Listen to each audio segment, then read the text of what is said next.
Zdravím vás všechny z dovolené.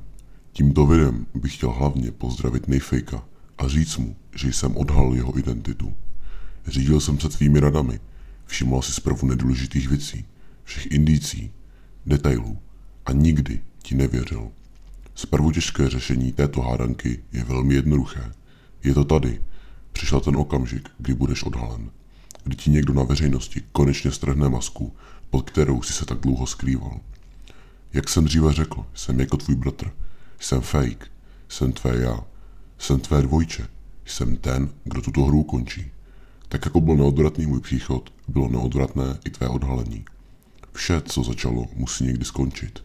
A proto jsem tu.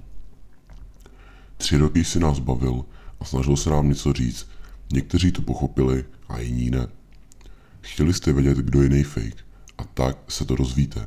Pod maskou bylo mnoho tváří, ale ty vůbec nebyly důležité.